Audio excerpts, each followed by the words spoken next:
O batismo aqui, essa passagem, deixa eu acertar aqui. Essa passagem de Lucas, lembrar uma coisa primeiro, o Evangelho de Lucas, ele não é cronológico.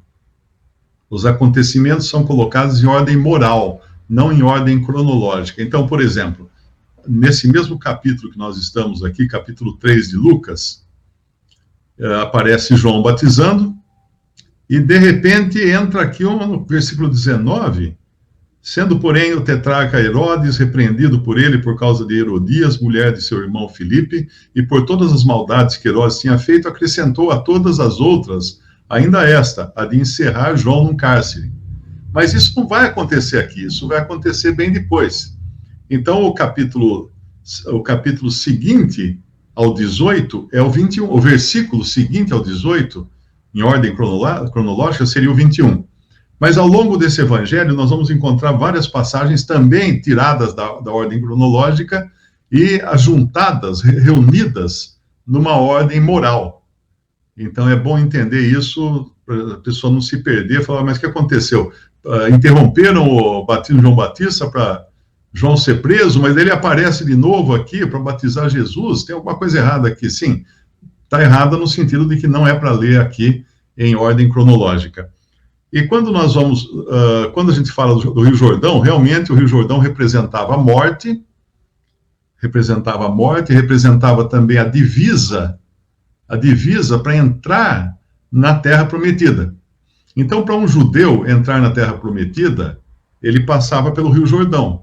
E eles passaram, quando saíram do Egito, eles passaram a pés secos, porque as águas do Rio Jordão se amontoaram de um lado, então com Josué à frente com Moisés, né, à frente deles, eles conseguiram atravessar o Jordão a seco, assim como tinha atravessado o mar na saída do Egito.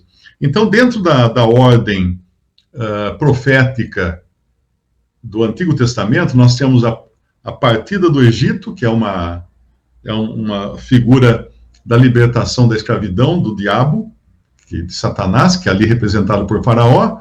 Uma vez liberto da escravidão, o povo hebreu cai num deserto, onde não existe nada e nem ninguém para ajudá-los, a não ser o pão que desce do céu, a proteção da coluna de fogo à noite, por trás deles, e também da coluna de nuvens, né?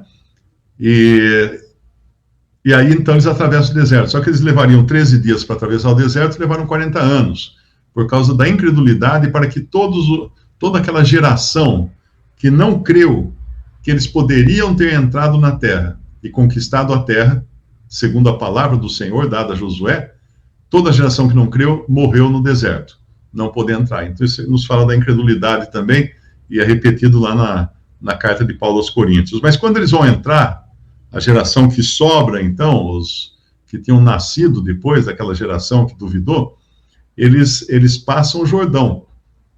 Mas o Jordão, como é um símbolo de morte, para um judeu, a única maneira de entrar na sua promessa era através da morte, então, né? Porque daí, do lado de lá do Jordão, haveria a terra prometida, que mana leite e mel. O problema é que muitos cristãos adotaram essa figura, essa imagem, né, essa figura de linguagem, e também esperam encontrar com Jesus na morte. Então, tem até um hino muito bonito, Rio lindo, ele fala da passagem do Jordão, da passagem de um crente pela morte. E realmente, o crente passa pela morte para entrar na presença do Senhor. Porém, temos uma revelação mais fresca, vamos dizer assim, né? Que nem todos dormiremos, mas todos seremos transformados. Então, aprendemos pela revelação do mistério que foi dado ao apóstolo Paulo, que apenas os mortos em Cristo, quando Cristo vier buscar a sua igreja, os mortos em Cristo serão ressuscitados, porém os vivos serão transformados, sem passar pelo Jordão da morte. O crente hoje passa pelo Jordão da morte, porque o Senhor não voltou ainda para arrebatar sua igreja. Mas muitos não passarão pelo Jordão da morte, por esse simbolismo do Jordão, representando morte antes de entrar na pátria celestial. Então, sim, o Jordão representa a morte, lembrando também que o próprio batismo representa a morte, a própria saída do Egito, passando pelo fundo do mar, representa a morte também. Então, nós temos muitas figuras na Bíblia representando morte, porque morte é efetivamente a maneira de se entrar na vida. E a grande vantagem que hoje nós sabemos, né, que os judeus não sabiam, que muitos cristãos ainda não sabem, a grande vantagem é que um morreu por nós, Cristo. Então, quando estamos em Cristo, já estamos mortos para aquele velho homem, já somos considerados por Deus mortos, embora a nossa carne ainda esteja ativa em nós. Mas aos olhos de Deus, passamos pela morte quando cremos em Jesus Cristo como nosso Senhor e nosso Salvador. Já fomos vistos. Eu não sei, eu não convidei nenhum de vocês para o meu enterro, né? Mas eu fui enterrado há 40 e poucos anos atrás, quando conheci a Cristo como meu Salvador. E agora nós vamos encontrar o Senhor Jesus passando pelo batismo, aqui em Lucas capítulo 3, mas realmente o batismo dele é diferente do batismo daqueles que estavam ali se arrependendo dos seus pecados e confessando os seus pecados. Por que é diferente? Porque ele não tinha pecado. Ele era incapaz de pecar. Ele jamais pecaria. Alguns cristãos que dizem que o Senhor poderia pecar, eles não entendem o seguinte: se ele pecasse, quem morreria por ele? Quem morreria para resgatá-lo do pecado? Não teria outro. Ele é o topo da linha, é o fim da linha ele. Não tem outro para morrer. E quando normalmente falam, né, que ele poderia ter pecado, usam aquela passagem lá de Hebreus, em tudo a nossa semelhança, né, foi tentado, porém sem pecado. Então fala assim, tá vendo? Ele também foi tentado como nós somos tentados. Viu aí? Mas só que ele não pecou, não é isso que está dizendo ali.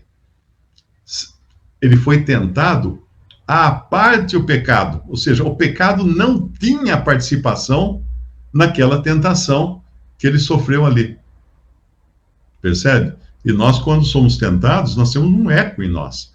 Nós temos uma resposta em nós, que responde à tentação, que corresponde à tentação. Ele não tinha. Mas então ele vai ser batizado aqui por João, no capítulo 3, versículo 21, aconteceu que como todo o povo se batizava, sendo batizado também Jesus, orando ele, o céu se abriu. E o Espírito Santo desceu sobre ele em forma corpórea, como pomba, e ouviu-se uma voz do céu que dizia, Tu és o meu filho amado, em ti me comprazo. O céu se abriu 3 vezes na palavra de Deus. É uma vez aqui, outra vez no Monte da Transfiguração, e tem mais uma vez agora, eu não me lembro. Os pastores. Tem os pastores, tem Estevão. Para Estevão também, o céu se abre e Jesus aparece para Estevão. Para os pastores, na verdade, o céu não se abriu para o Senhor Jesus, né, mas para os pastores.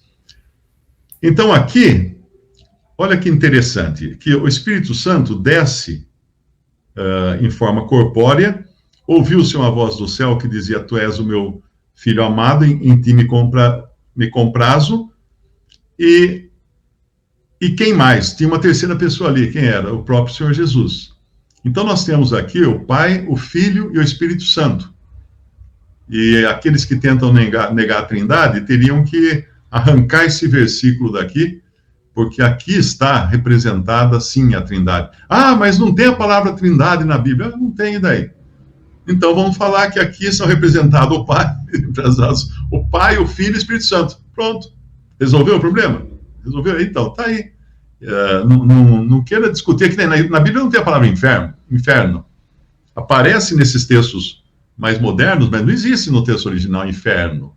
Existe lago de fogo, existe Sheol, existe Hades, com significados diferentes. mas nós sabemos que o final é o lago de fogo. O inferno seria o equivalente ao lago de fogo. E uma diferença aqui, clara também, que lá quando o povo todo se batizava, eles eram batizados confessando os seus pecados.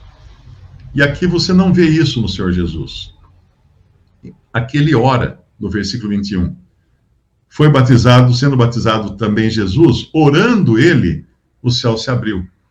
Então é diferente a atitude que ele tem aqui diante desse batismo, porque ele não podia confessar pecados, porque ele não os tinha, ele não era pecador, não pecava, não podia pecar, o único homem santo que pisou nesse mundo aqui, sem pecado, absolutamente livre de toda mancha de pecado, porque assim tinha que ser o Cordeiro de Deus que tira o pecado do mundo, como eram os cordeiros que eram oferecidos em sacrifício. Eles não podiam ter mancha, eles não podiam ter um olho cego, ou uma perna quebrada, ou um problema na pele, eles não podiam ter nada, tinham que ser cordeiros perfeitos para serem usados no sacrifício. E assim, esse é o nosso cordeiro, que veio perfeito, porque ele veio da parte de Deus Pai, que enviou o seu Filho ao mundo para morrer.